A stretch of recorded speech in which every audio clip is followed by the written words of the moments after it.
Hi, welcome to the Anxiety Doesn't Own Me podcast. My name is Emmanuel Isaacson, and I'm here to help you to heal your anxiety naturally.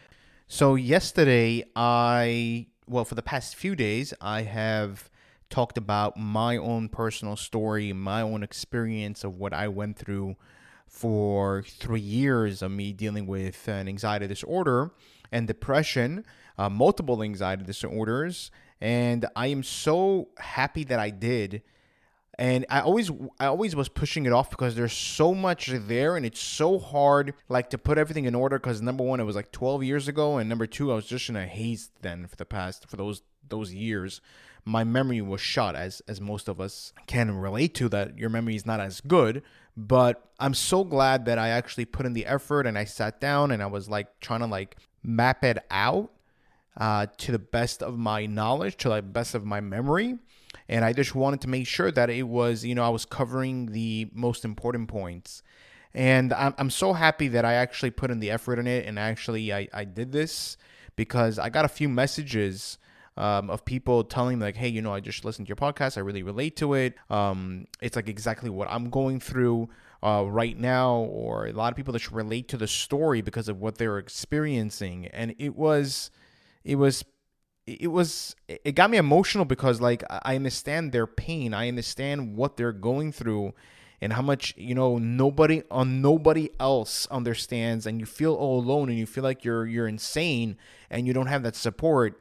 So it got me emotional, and I was so happy that I did put in the effort and I did make these episodes. So if you are interested in checking them out, they are the episodes before this, the 3 episodes before this. I think it's episode 25, 26, and 27. So you can definitely check that out and hear my story and my struggles and what I went through with anxiety to help you to maybe relate, so that you can relate and feel like, hey, you're not alone in this. So on today's episode, what we're going to be talking about is the thoughts that we get with anxiety. What's the reason why we have all of these thoughts? Why do I get intrusive thoughts? Why do I have these weird thoughts whenever I'm experiencing depersonalization and derealization? Why do I think that way? I've never thought about before. I never questioned the universe or questioned the reality or questioned anything before. And all of a sudden now I'm doing that. And I just feel as if I'm a stranger in my own body. I feel like I'm always scared of something bad happening, and I'm always thinking about the worst case scenario, and it's just there in my face 24/7. I don't understand why all of a sudden now I'm thinking this way. Beforehand, I was fine. Beforehand, I would have anxiety, or maybe I would experience a panic attack over here, over there, but then I would be fine. What's the difference over here? Why am I thinking this way? Why is my emotions so overwhelmed? Why do I feel overwhelmed? I feel very sensitive. What's the reason why we go through this? What's the reason why you are experiencing this? For what reason? What's the difference over here? Well, the difference over here is that we have to understand the thoughts that we have are created because our sympathetic nervous system, which is responsible to handle our stress, our worry, our pressure, our flight and fight mode, is not operating correctly. And it's haywired. It is not being able to control the fight and fight mode that we had. So our fight and fight mode is on 24/7. Now, whenever, let's say, for example, we are in a dangerous situation, we right away think like, oh my God, I can't believe we're in this dangerous situation. Holy shit, what's going to happen?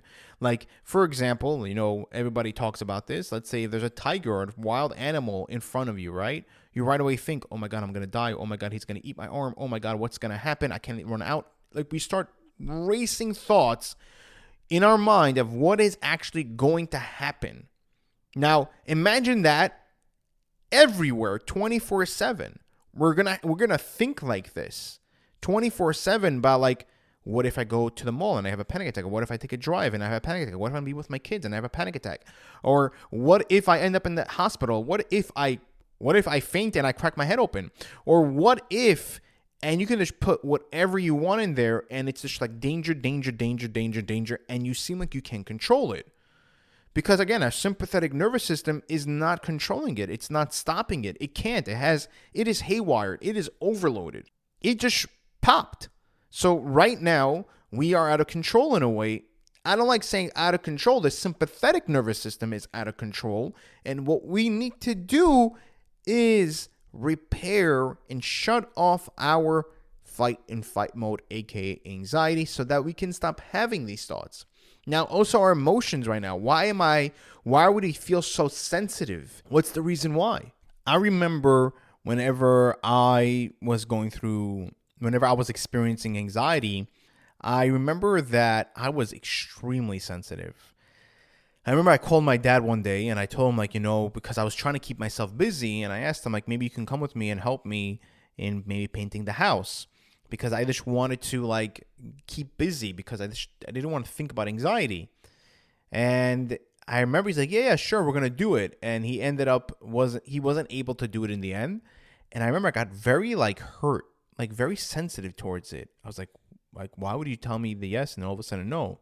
And I remember myself just so emotional about it, which before I would never get. I'm like, okay, whatever. He's just busy. He can't do it right now. That's fine. But over here, I was just very sensitive about it. I remember even going to the hospital one day by myself, and I just felt like nobody was there and nobody cared about me. And I felt so overwhelmed, and I felt so overwhelmed by emotions that I couldn't control that. I remember I came home and I sat down and I cried.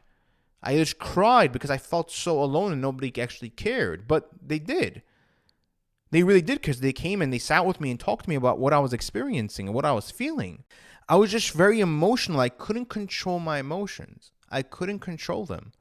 It was impossible because, again, our sympathetic nervous system, our mind right now is not working accordingly. It's just working on anxiety 24/7. It's just fear, fear, fear, fear, fear, which is an emotion.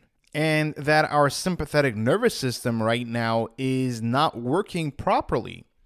So our emotions, our mind right now is also not working properly, and it's just haywired. Now, it doesn't mean that you are insane. No, it doesn't mean that. It just could. And the reason why I say you're not insane is because a person that actually went insane doesn't realize he went insane. Because you are aware, hey, something's wrong, something's off, that just shows how sane you are. I remember there's a person in my neighborhood. May God bless this guy's soul. He's an amazing person. I met him before he went insane. And he was a genius. I remember he used to come to our house and he used to play chess with us. He was really, really smart. And I don't know his history or anything like that. And then he just went insane. Slowly by slowly, we saw him deteriorating and he went insane. But he doesn't believe that he actually went insane. He sits in the corner and he just talks. I believe he's schizophrenic, but he doesn't believe that. But since you realize, hey, something is wrong over here, something is off over here, that just shows that you're not insane. Yes, right now, our emotions are right now not stable, and our mind right now is haywired, and this is why we're feeling very emotional. We can't control our emotions. This is why we're having all these thoughts, is because our sympathetic nervous system is just haywired. But if we heal that, we will be fine. We will start feeling good. Now, what is the reason why that we have thoughts when we have depersonalization and derealization? We start having thoughts about reality. We feel disconnected. We feel disconnected with ourselves. We feel disconnected with people. We just start questioning things that we never had before, having all these thoughts that we never did before of why is the world the way it is, or why is the land the way it is. I remember looking at a map one time, and I remember looking at it. I was like, why is the map the way it is? Why is land the way it is? Now, for me then, it made sense. Why is it the way it is? For what reason? And I never used to think this way. But when I would tell this to somebody who wasn't experiencing depersonalization and derealization, it's like, what are you talking about? This is just the way it is. What's the problem? And I never understood why is it that whenever we have depersonalization and derealization that we have these thoughts, or why we feel disconnected with ourselves and everything else. It's because whenever we're experiencing depersonalization and derealization, it's our blood. We got to take a step back. Is that when we're experiencing a panic attack or an anxiety attack, right? What's happening over there is that one of the things that's happening is that our blood is getting rerouted to our vital organs to protect us. So that's going to be our muscles, our hands, our legs, in order to either fight the situation or either jet out of there, right? What happens is that we start losing blood from our head in order to protect us, not to the point where we're going to faint or anything like that, or anything bad happening. No, our body's working accordingly to the dangerous situation, which if it wasn't, right, that a lot of us are afraid that we're going to faint, right? But we aren't going to faint because our body right now, our mind right now is trying to protect us. And fainting is not in its protocol in the protection protocol. So that's why we're not going to faint, because right now it either needs to let us fight the situation or jet out of there. And fainting is not part of that. So that's why we're not going to faint, because we're just worried that we're going to faint, but it's not going to happen because our mind is operating accordingly to the situation in order to protect us. This is the reason why we're not going to faint.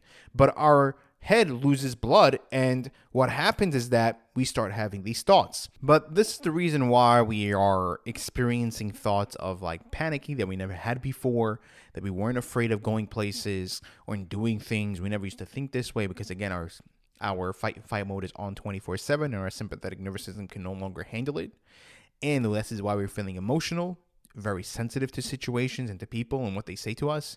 And as well, this is why whenever we experience DPDR, we're having all of these thoughts that we never had before.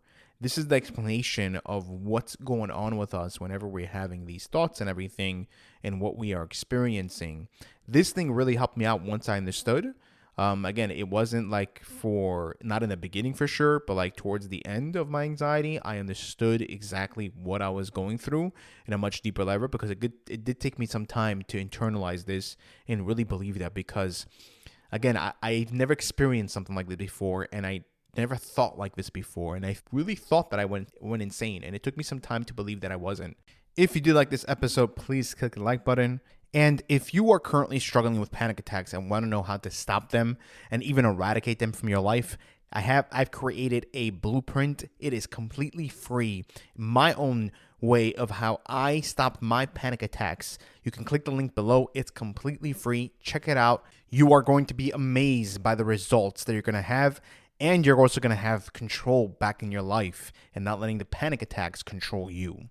And also leave a 5-star review. This helps me to reach more people. And the more people that I can reach, the more people we can actually help in overcoming their anxiety, which is my mission in this world, is to help people to overcome their anxiety, to show them that there is a way to heal it naturally and not to give up hope. Because I know that it's very hard in what you're dealing with, but there is a way. Thank you guys. Take care and have a great day.